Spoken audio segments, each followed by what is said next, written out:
June 13 Leo 14 മാർപ്പാപ്പ കർദിനാൾമാരുടെ consistory യോഗം ചേരും. വാഴ്ത്തപ്പെട്ട വിശുദ്ധ പദവി പ്രഖ്യാപനങ്ങൾക്കായി അന്തിമ അംഗീകാരം നൽകുന്നതിനാണ് പൊതു കൺസിസ്റ്ററി യോഗം ചേരുന്നത്.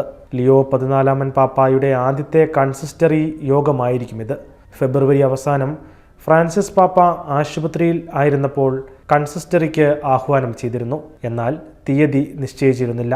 കൺസിസ്റ്ററിയിൽ ഈ വർഷം ആദ്യം ഫ്രാൻസിസ് പാപ്പ മുന്നോട്ട് വെച്ച 5ഓളം വാഴ്ത്തപ്പെട്ട വിശുദ്ധ പദവി അംഗീകരിക്കുന്നതിന് കർദിനാൾമാർ വോട്ട് ചെയ്യും.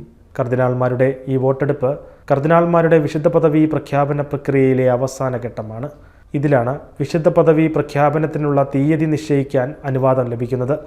ജൂൺ 13 വിശുദ്ധ പദവിയിലേക്ക് ഉയർത്തുന്നതിൽ വാഴ്ത്തപ്പെട്ട ബാർത്തലോലോ ലോങ്കോയും ഉൾപ്പെടുന്നു.